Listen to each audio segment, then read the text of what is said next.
Alice Augustin, vous êtes journaliste, grand reporter pour Elle, spécialisé dans les violences sexistes et sexuelles. C'est vous qui avez enquêté sur les accusations de viol et d'agression visant Gérard Miller. Vous avez recueilli les premières confidences de Judith Godrèche il y a quelques mois déjà. Vous suivez en parallèle les affaires qui concernent les cinéastes Benoît Jacquot et Jacques Doyon. Vous avez aussi recueilli le témoignage de Charlotte Arnoux et d'Anouk Grimbert dans l'affaire Gérard Depardieu. Sarah Baruch, vous avez été victime de violences conjugales et vous le dites, vous voulez faire bouger les lignes. Vous êtes l'auteur du livre à succès 125 et des milliers aux éditions HarperCollins, qui est un succès. Vous avez enquêté sur 125 familles de victimes de féminicide. Vous dites qu'il y a eu un avant et un après ce livre pour vous. Vous avez enfin l'impression qu'on vous écoute. L'écoute, ça va être le sujet de cette émission. Et demain soir, Canal+ diffuse un documentaire événement. Ça s'appelle Vivante, de Claire Lajeunie. Ça raconte votre histoire et celle de votre combat contre les violences conjugales. Je m'appelle Sarah Baruch, j'ai 43 ans. Pendant 10 ans, j'ai vécu avec la peur au ventre. Pendant 10 ans, j'ai vécu la violence d'un homme. Mon homme. Aujourd'hui, j'ai réussi à m'échapper de cette emprise, à me libérer. Cette liberté, j'ai décidé de m'en servir. Faire bouger les lignes, c'est le défi que je me suis lancé.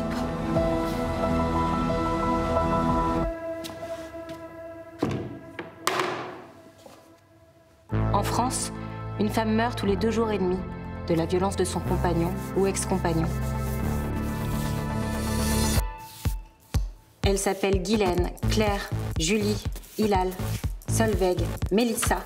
Elles ont toutes été tuées. Pendant presque 3 ans, j'ai enquêté. Je voulais savoir qui elles étaient, pas comment elles étaient mortes. Je l'ai regardé, je le disais tout à l'heure avant l'émission, c'est impossible de le regarder d'une traite, c'est extrêmement émouvant comme documentaire et il est réussi et je vous invite à le regarder sur MyCanal. Ça passe demain sur Canal+. Dans ce documentaire, vous voulez comprendre ce problème dans son ensemble, le globaliser, combattre les idées reçues, trouver des solutions, dialoguer. Vous dites que vous faites ça pour que les femmes ne soient pas mortes pour rien. C'est d'ailleurs pour ça qu'il s'appelle Vivante. C'est un double sens. L'idée, c'est d'apporter des solutions très pragmatiques pour que les femmes restent vivantes, mais c'est aussi pour garder près de nous, comme si elles étaient encore là, celles qu'on appelle nos étoiles, avec les familles. Donc toutes ces femmes qui sont mortes et faire en sorte que ce ne soit pas pour rien qu'on ait compris pourquoi ça avait failli à un moment donné, que ce soit à un niveau personnel, à un niveau judiciaire, à plein de niveaux possibles. En réalité, c'est une constellation d'étapes et de manquements parfois qui font que les femmes meurent. Demain, Canal+ s'engage contre les violences faites aux femmes avec une soirée spéciale. Le documentaire Vivante, je le rappelle, passe à 21h. Il faut absolument voir ce documentaire. Tout le monde le savait, la pièce d'Élodie Wallace avec Sylvie Testu passe à 22h40. On avait reçu Sylvie Testu dans Click pour en parler. Et enfin, le film L'amour et les forêts de Valérie Donzelli avec Virginie Efira et Melville Poupeau à 23h45. C'est un film qui parle d'enfer conjugal et d'emprise, César de la meilleure adaptation. Je rappelle quelques chiffres avant de commencer. Une femme meurt tous les 2 jours et demi, 118 féminicides en 2022. Les chiffres de 2024 à minima, 25 féminicides par compagnon ou ex-compagnon en France au 26 février 2024. 82% des mortes au sein du couple sont des femmes. En moyenne, le nombre de femmes âgées de 18 à 74 ans qui, au cours d'une année, sont victimes de violences physiques, sexuelles et ou psychologiques commises par leur conjoint ou ex-conjoint est estimé à 321 000 femmes. Qu'est-ce que vous avez à dire quand on entend ces chiffres ? Déjà qu'ils ne bougent pas, en fait, puisqu'on est toujours à peu près depuis plusieurs années à 120, 130 féminicides par an. Ça varie suivant les associations qui les recensent. Donc ce chiffre n'évolue pas, même s'il y a eu quand même quelques progrès au niveau de dispositifs mis en place, même si ça reste assez lent, d'après des associations féministes qui trouvent qu'on met pas les moyens qu'il faudrait, comme en Espagne, par exemple.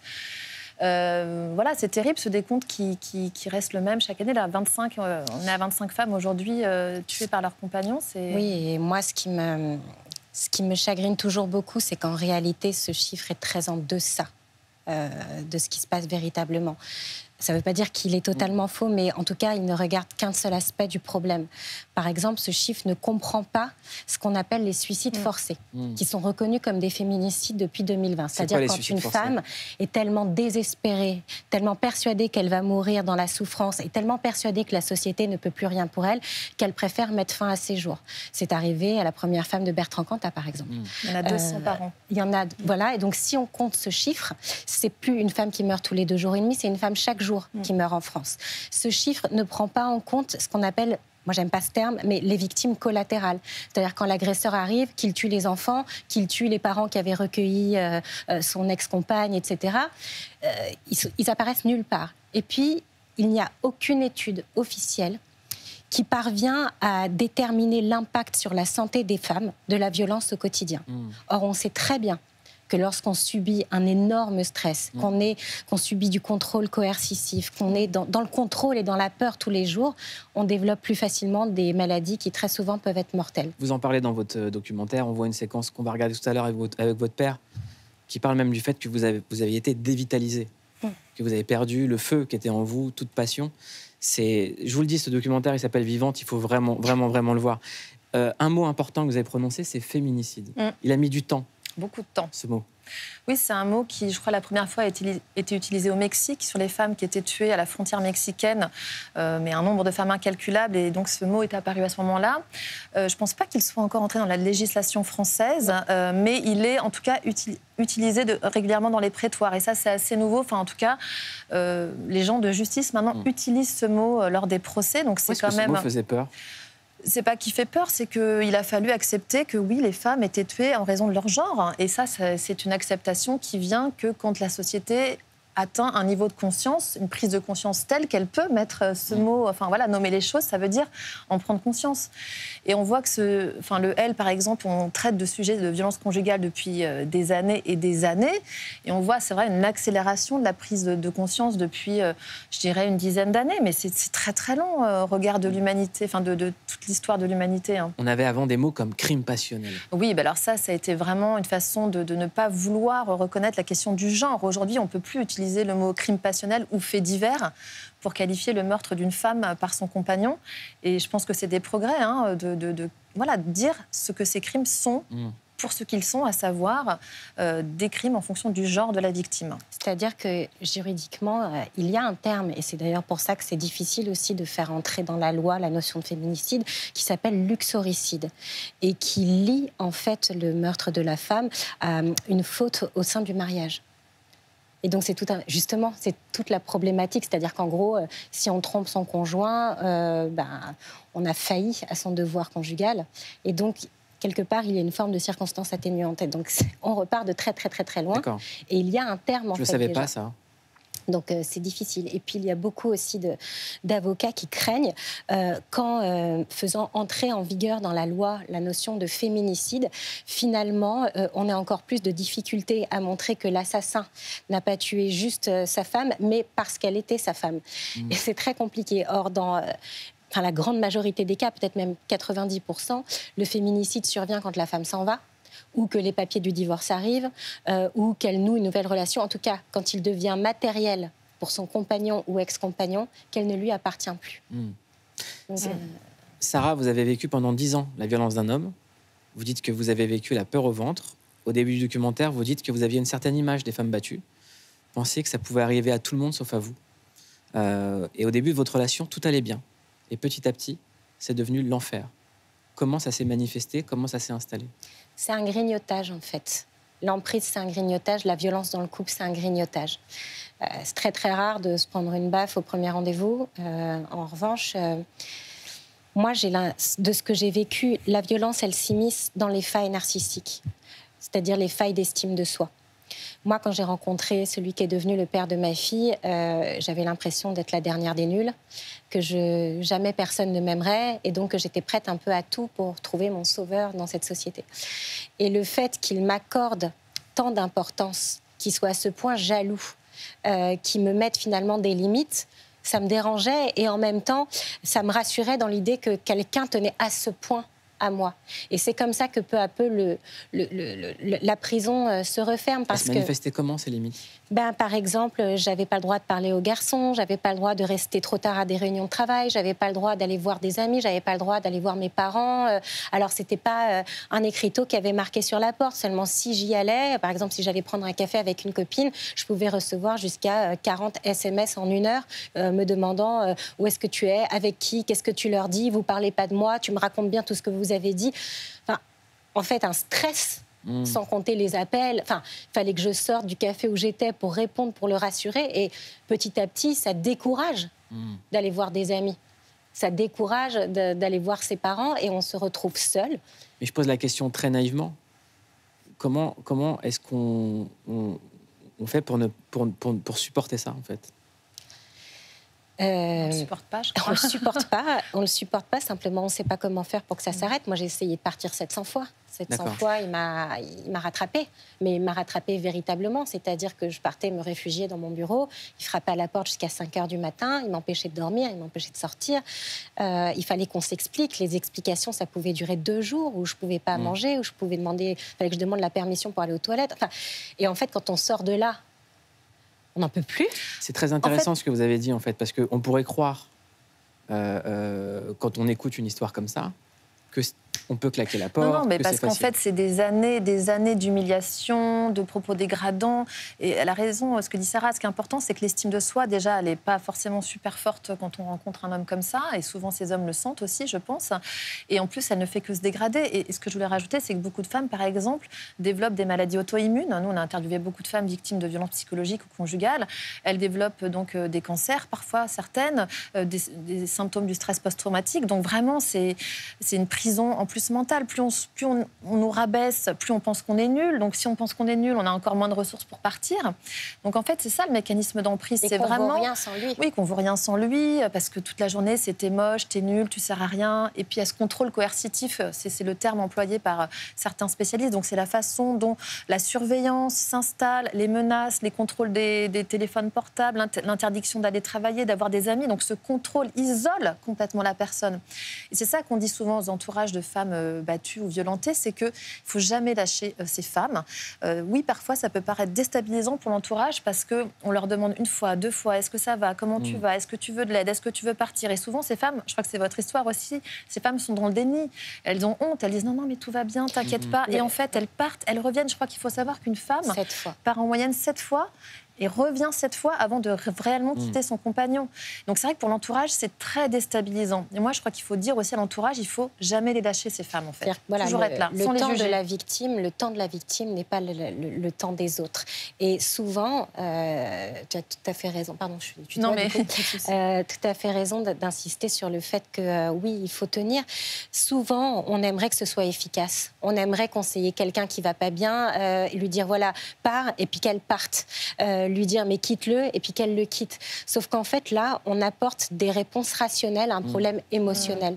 C'est-à-dire qu'une femme qui est dans une relation d'emprise, qui est épuisée, parce qu'il faut savoir que quand ça fait des années qu'on est privé de sommeil, qu'on est comme ça toute la journée à surveiller que le portable sonne pas, enfin, on est dans un état de fatigue et de vigilance énorme et c'est épuisant. Ouais. Donc on n'en sort pas comme ça de ça. En fait, c'est vraiment l'expression avoir à l'usure, quoi. Mais c'est exactement ça, c'est du grignotage.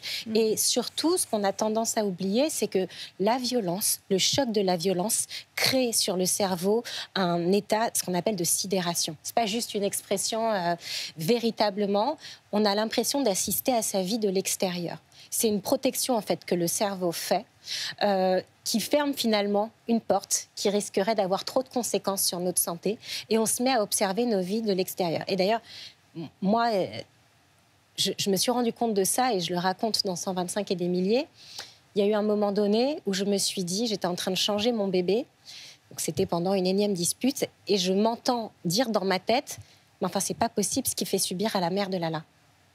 Et là je m'arrête, je me dis, mais c'est moi. Ouais. Vous avez parlé de vous à la 3e personne. Oui, c'est pas possible ce qu'il fait subir à la mère de ma fille. Ouais, c'est de la dissociation, en C'est fait. exactement C'est vraiment ça. l'idée que quand il y a un truc... Mais c'est pareil dans dans les viols ou les agressions sexuelles.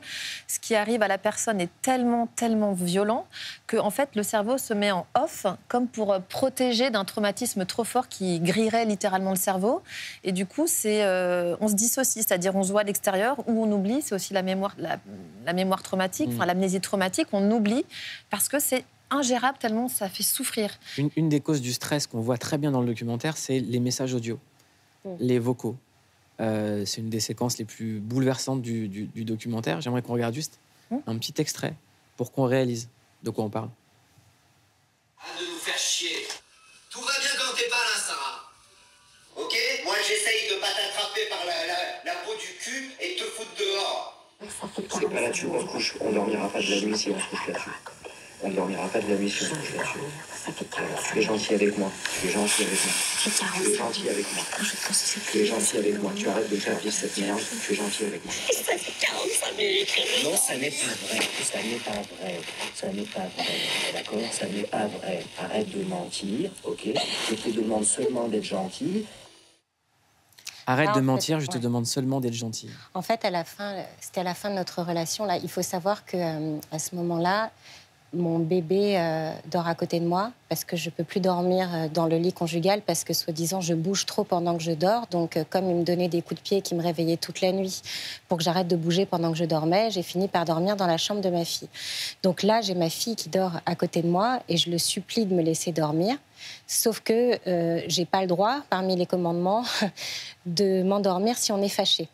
Donc, il faut absolument que je lui demande pardon et que je le rassure. Et là, quand il y a cet enregistrement, il me tient par les cheveux.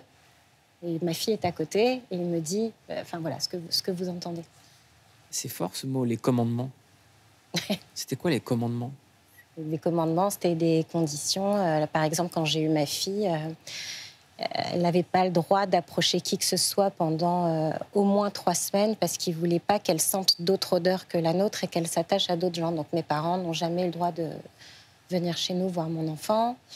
Je n'avais pas le droit de laisser des miettes ou des traces dans la cuisine. Quand je coupais le pain, je n'avais pas le droit de laver le linge de ma fille et le mien dans la même machine à laver que lui. Donc, tous les matins, il fallait que je prenne mon bébé, mon sac de linge sale pour aller fermer lessive et prendre mon petit déjeuner dans mon bureau. Enfin, voilà, ce genre de commandement. J'aimerais qu'on regarde une autre séquence. C'est le moment où vous parlez avec votre père. C'est bouleversant. Tu chantais plus, tu étais quelqu'un de très joyeux, tu chantais tout le temps, tu avais toujours des blagues, tu te marrais tout le temps. Genre, on était vraiment en phase, même avec tes frères et sœurs. Hein. Tu étais quelqu'un de très drôle, très joyeux. Donc ça s'est un petit peu atténué, il a éteint le feu, quoi, si tu veux, et on ne s'est pas rendu compte. Je reconnaissais plus ma fille, en fait. J'avais l'impression qu'il y avait un monde qui était entre nous, mais je lâchais pas. Je me suis dit, bon, bah, ça va passer.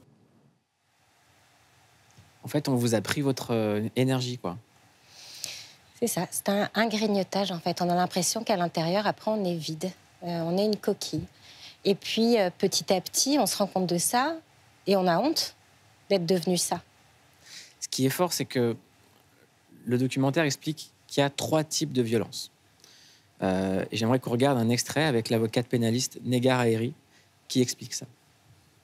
Il y a les violences psychologiques, les violences physiques et les violences sexuelles. Et très souvent, dans les relations d'intimité, dans les relations préétablies entre un homme et une femme qui se connaissent déjà, quand on perçoit les premières violences physiques et ou sexuelles, on s'aperçoit à rebours que des violences psychologiques avaient déjà démarré. Et tout l'enjeu, c'est d'essayer de détecter ces premières violences psychologiques aussitôt qu'elles démarrent, c'est-à-dire avant qu'elles ne finissent par des violences physiques et sexuelles.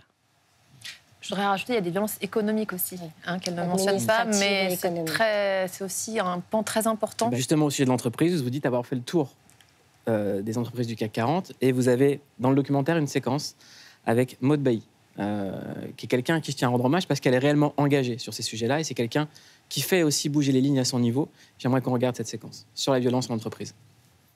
Le monde de l'entreprise a un devoir de protection de ses collaborateurs. La responsabilité de l'employeur s'exerce toutes les dimensions qui constituent le bien-être d'un salarié. Et savoir détecter en entreprise les signaux faibles d'une victime, ça s'apprend. Comment on apprend ? Alors justement, en fait, moi, la principale activité de mon association, on fait plein de contenus, le podcast que vous avez vu qu'on enregistrait. Carole Rocher a réalisé pour nous une série de portraits d'anciennes victimes qui s'appelle La vie sera belle, justement pour donner l'espoir de partir. Mais pour moi, la principale solution, elle va venir des entreprises. Parce que 62% des femmes qui portent plainte sont salariées. Donc ça veut dire que si on enlève celles qui ne sont pas encore dans l'emploi et celles qui en sont sorties, l'immense majorité des femmes victimes de violences sont dans l'entreprise. Donc il y a plein de réflexes assez bêtes qu'on peut mettre en place, enfin de bon sens. Mais par exemple, si on ne signale pas à ces salariés qu'elles ont la possibilité d'aller porter plainte pendant leur temps de travail, en fait, elles ne peuvent pas porter plainte puisque chez elles sont fliquées. Si on leur dit qu'elles ont le droit d'aller visiter un appartement avant de porter plainte pour violence conjugale, elles peuvent trouver un appartement, chose qu'elles ne peuvent pas faire quand elles sont chez elles. Donc, et évidemment, la détection des signaux faibles. Et le grand problème, c'est que souvent, les victimes de violences finissent par être renvoyées parce que les signaux faibles sont perçus comme des incapacités à travailler. Par exemple, quand vous avez un fort taux d'absentéisme, quand vous ne pouvez jamais aller au séminaire, que vous êtes un peu éteinte, que vous vous habillez plus très bien, que vous ne prenez pas soin de vous, que vous avez des problèmes cognitifs, vous avez oublié un rendez-vous, etc. Alors, il y a des cas où ça peut effectivement être de l'incompétence, mais il y a beaucoup de cas où en fait c'est qu'une personne est en train de vivre une horreur chez elle et que si en plus elle se fait renvoyer, alors là elle n'a plus aucune possibilité de s'en sortir. D'où le fait que l'entreprise a un rôle en réalité capital dans la prévention, la détection des signaux faibles, l'accompagnement des victimes et la réinvention des vies. Parce que finalement, qu'est-ce qu'il y a de plus facile de partir quand on est muté ? Quand on nous envoie dans un autre pays, alors il faut travailler dans un grand groupe qui permet ça, mais la mobilité aujourd'hui en entreprise, c'est beaucoup plus facile à acquérir que de le faire toute seule. Donc je ne dis pas que toutes les solutions viennent de là, mais en tout cas, je pense qu'il y a un énorme terreau de solutions qui n'est pas exploité aujourd'hui. C'est intéressant comme réflexion. C'est vrai que c'est un discours qu'on n'entend pas souvent, d'investir les entreprises, même si je pense que l'État a une grande responsabilité, la principale, on est bien d'accord, mais je trouve ça intéressant, cette approche de vouloir impliquer le monde du travail aussi, puisque je crois qu'en plus, dans le documentaire, on voit qu'une collègue a remarqué les bleus, voilà. Souvent, elles aident aussi à repérer. Une collègue. Et en fait, on se rend compte, et ça, c'est une étude qui a été faite par l'association FACE, qui travaille avec le groupe Kering, etc. Bref, c'était une grosse organisation qui a été faite dans toute l'Europe. Et on se rend compte que les femmes, soit elles ne parlent pas de ce qu'elles vivent, soit pour 42% d'entre elles se confieraient davantage à une collègue. Parce que c'est à la fois quelqu'un de proche et quelqu'un d'éloigné. Donc voilà, moi j'ai créé du coup un test qui s'appelle « Suis-je victime de violence ?» Parce qu'en fait, lorsqu'on est sous emprise ou qu'on subit de la coercition, etc., on ne sait même plus ce qu'on vit. On a l'impression d'être folle, vu qu'en plus on est en face de quelqu'un qui passe ses journées à minimiser ses actes, minimiser ses mots, etc. On n'est plus tout à fait sûr. Et je trouve que c'est la force de votre démarche, c'est le côté cathartique. Entre le travail associatif, entre le livre, entre le documentaire, il y a l'idée de se soigner en soignant les autres. Et de prendre la parole, finalement, c'est un processus qui est très très dur. Il y a une autre personne qu'on a reçue qui l'a fait sur scène, qui a pris la parole, qui a révélé ce qui lui est arrivé, c'est Valérie Damido. J'aimerais qu'on l'écoute. J'ai pris des bons coups dans la gueule, j'ai mis du temps à partir. Je trouve que... 10 ans. Ouais, mais tu mets du temps à partir parce que tu culpabilises. Le mec qui va te frapper la gueule ou te menacer ou te harceler ou t'insulter, c'est un mec qui prend des femmes qui sont justement plutôt fortes. Parce que c'est pas très intéressant de dompter quelqu'un qui est déjà dompté. Et du coup, moi, j'ai toujours... c'est vrai que j'aimais pas trop en parler, donc à l'extérieur, je faisais genre tout allait bien. J'ai du caractère, mais je suis quand même quelqu'un d'hypersensible, hyper timide, donc je me renferme vite. C'est un espèce d'engrenage dans lequel tu es pris où justement, tu as du caractère. Donc si tu dis, je me fais défoncer à la maison, on va te dire, tu l'as cherché, non, avec ton caractère. Ça, tu vois, c'est tout le temps comme ça. T'as déjà dit ça ? Bien sûr. Tu l'as cherché avec ton caractère. Bah oui, parce que ça, c'est l'inversion de la culpabilité. Hein. C'est un truc classique aussi bien dans les violences conjugales que dans les affaires de viol. C'est toujours la faute de l'autre, la faute de la victime, en fait, de la femme. C'est où elle s'est trop alcoolisée, ou elle avait une jupe trop courte si elle s'est faite violer, ou souvent dans les violences psychologiques, l'homme a tendance à dire « mais c'est toi qui m'énerve, c'est toi qui me rend fou, c'est toi, tout est de ta faute ». Ou t'as désobéi à la règle. Ou t'as désobéi à la règle. Et ça, c'est ce qu'on appelle aussi le gaslighting. C'est un terme qui vient des États-Unis. Il y a eu un essai dessus par Hélène Frappa qui a été écrit. Donc en fait, c'est comment ces hommes, cette manipulation psychologique qui consiste à rendre les femmes folles, à les faire douter en permanence de la véracité de ce qu'elles vivent, en manipulant, en inversant la culpabilité, justement. Donc à la fin, les femmes pensent qu'elles sont responsables de ce qui leur arrive.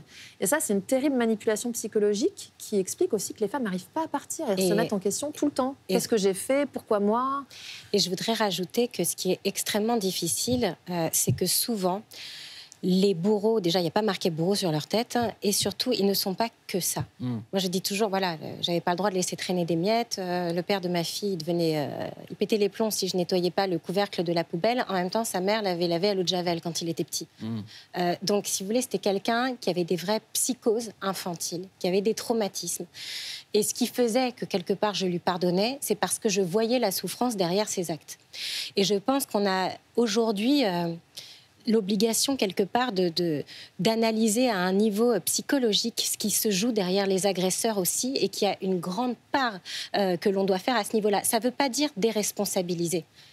On n'est pas responsable d'être malade, on est responsable de ne pas se soigner, et maladie mentale comprise. Sarah Baruch, Alice Augustin, on voulait revenir avec vous sur une actualité, c'est ce que certains considèrent comme l'émergence d'un MeToo du cinéma français. On fait le point, on en parle juste après ça. Combien de petites filles, de petits garçons, combien de petits pieds dans la porte seront nécessaires avant que cette société réagisse pour toujours? C'était jeudi dernier quand Judith Godrèche a fait face au Sénat comme elle avait fait face au cinéma français quelques jours plus tôt. Depuis quelque temps, je parle, mais je ne vous entends pas. Où êtes-vous? Que dites-vous? Un discours puissant et une standing ovation qui font suite aux plaintes pour viol sur mineurs déposées par l'actrice contre les réalisateurs Benoît Jacot et Jacques Doyon. Car cette prise de parole trouve un écho particulier alors que plusieurs plaintes ont été déposées à l'encontre de Gérard Depardieu. J'ai été, comme vous l'avez dit, très seule pendant très longtemps et c'est tellement lourd à porter. On aurait à y gagner à parler, mais j'ai tout perdu. Une libération de la parole qui semble s'étendre bien au-delà de la grande famille du cinéma, car le point commun de toutes ces déclarations est d'encourager les victimes à témoigner. C'est écrit pour l'ensemble de la société, pour aussi les jeunes gens qui, aujourd'hui, peuvent se trouver dans des situations similaires et avoir du mal à y voir clair. Il s'est passé 4 ans entre le départ d'Adèle Haenel des Césars 2020 dans un silence glaçant et l'audition de Judith Godrèche au Sénat la semaine dernière. De quoi penser que les choses sont en train de bouger dans le cinéma et la société française. Quand une avalanche doit tomber, elle tombe, et ceux qui résistent à cette révolution qui est en train d'opérer, ils peuvent pas, avec leurs petits bras, avec leurs mensonges honteux, avec leurs calomnies, avec leur dénigrement, avec le déni, ils ne peuvent plus empêcher ça. Une réaction? Non, une réaction, oui, parce que j'allais vous parler d'Adèle Haenel, effectivement, qui était quand même une des premières héroïnes du mouvement MeToo en France. Et voilà, on parlait du silence au César autour de sa sortie. Moi, je trouve qu'on n'a pas entendu grand monde non plus au César quand Judith Godrèche a fait son témoignage. Il y a eu 2-3 reprises par d'autres actrices, puis derrière un grand silence gêné. D'ailleurs, elle interpelle les acteurs, les réalisateurs, donc les hommes du monde du cinéma, à la soutenir. Pour l'instant, j'en ai pas entendu beaucoup. Donc oui, il y a des femmes qui commencent vraiment... Alors oui, je pense que Judith Godrèche passe sa notoriété, et parce qu'elle a été une actrice très populaire, qu'elle avait disparu, qu'elle revient avec cette histoire... Bien sûr, c'est un tsunami, et puis on voit qu'elle veut aller plus loin. Moi, quand je l'ai interviewée, elle n'était même pas capable de prononcer le nom de Benoît Jacot pendant l'interview, c'était en octobre dernier. Aujourd'hui, elle est devant le Sénat, elle demande une commission d'enquête sur les violences sexuelles dans le cinéma, elle est au César, donc le chemin en 6 mois est incroyable. On a vu une parole vraiment émerger. Vous travaillez aussi sur l'affaire Gérard Miller? Oui, tout à fait. Est-ce que ça continue? L'affaire Gérard Miller, ouais. Bah écoutez, oui, là on reçoit encore des témoignages depuis. Donc notre enquête a été relayée par envoyé spécial il y a quelques jours à la télé. Ça a déclenché l'arrivée d'une vingtaine de nouveaux témoignages aussi qu'on est en train de recouper, de traiter. Bien évidemment, ça prend du temps. Et je ne pense pas que ça va tarir tout de suite. Donc là, on a déjà 67 femmes qui nous ont parlé, avec faisant état de 5 viols et de 22 agressions sexuelles. Donc là, on a encore des nouveaux témoignages. Je ne peux pas vous dire les chiffres parce qu'on n'a pas encore tout recoupé, mais oui, c'est de. Est-ce qu'il y a des traits communs dans tous ces témoignages, brièvement? De Gérard Miller, oui, c'est le trait commun. Et d'ailleurs, ça fait référence à Judith Godrèche. C'est l'âge des victimes, qui est des victimes présumées, qui est toujours ils sont très jeunes. La plus jeune nous raconte une tentative d'approche à 14 ans. La plus âgée à 23 ans, mais c'est une exception. En général, elles ont plutôt entre 15, 16, 17. Comme Judith Godrèche. Et d'ailleurs, Gérard Miller et Benoît Jacot se connaissaient bien. Ils ont fait des documentaires ensemble, ils ont la même fascination pour l'hypnose, voilà. Et ce qui est terrible, c'est que c'est ce qu'on appelle le continuum des violences. C'est-à-dire que lorsqu'on a vécu un traumatisme sexuel, ça fabrique encore une fois la proie en nous, parce que ça abîme totalement l'estime qu'on a de soi-même. Et finalement, toutes les atteintes à l'intégrité, eh bien, elle grignote aussi ce que l'on peut s'accorder. Finalement, quand on subit de la violence, on se dit je le mérite bien. J'aimerais vous présenter quelqu'un, c'est la tête à clic du soir. Elle s'appelle Maïlan Chapiron. À la base, elle est chanteuse. En 2020, elle s'est inspirée de son expérience personnelle pour publier un livre jeunesse, une chanson intitulée Le Loup, pour encourager les jeunes victimes d'inceste à parler. Depuis, Maïlan Chapiron continue son travail contre la violence sexuelle. Et c'est la tête à clic du soir.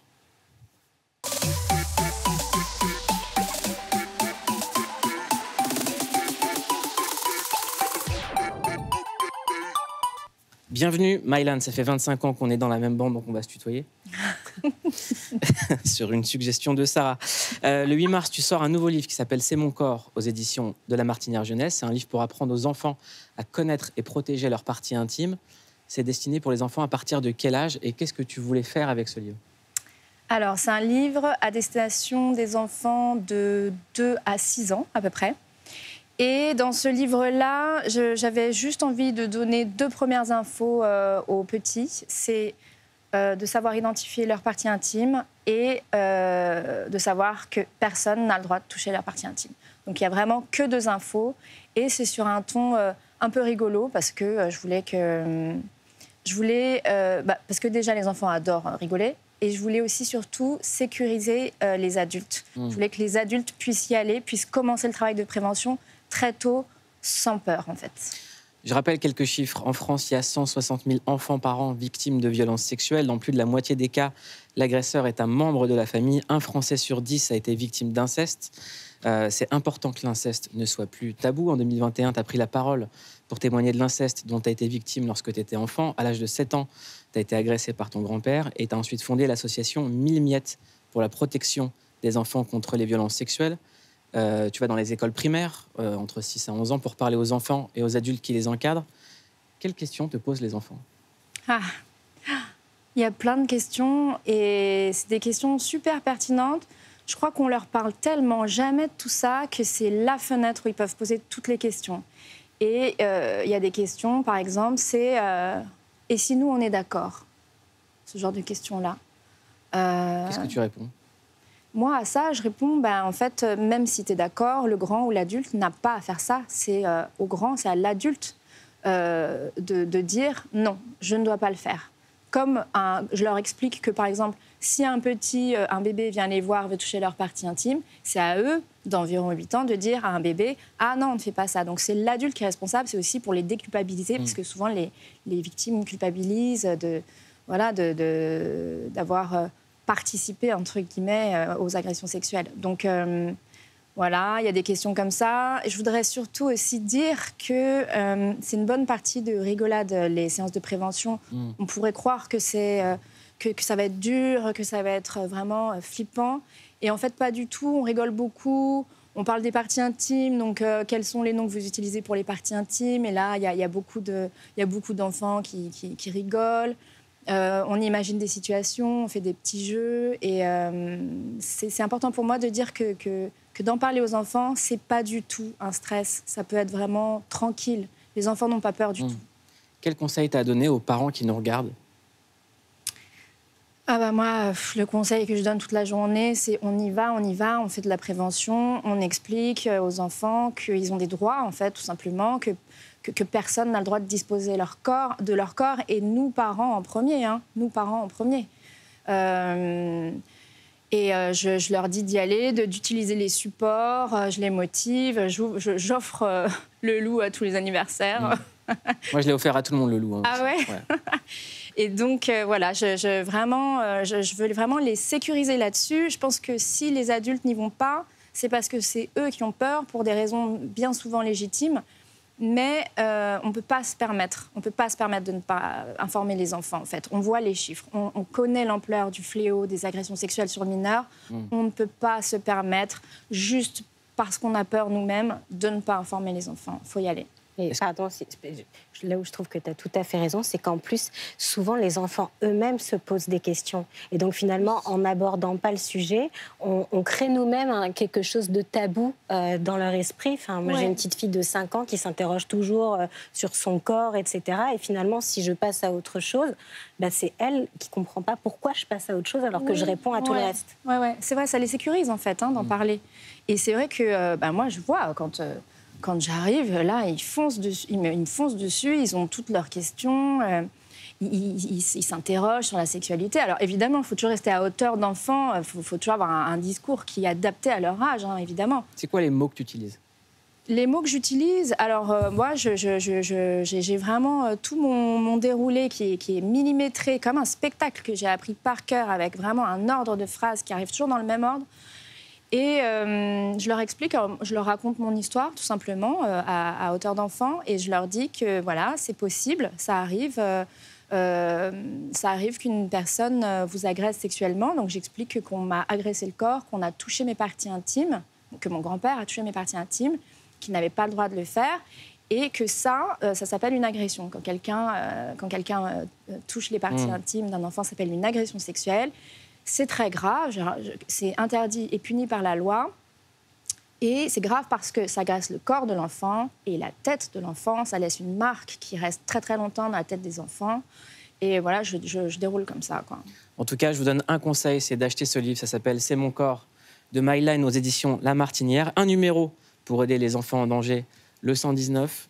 Demain, soirée spéciale sur Canal+. Il faut absolument voir le documentaire de Sarah Baruch et on suit les enquêtes à venir dans le L. Bravo à toutes les trois. Merci.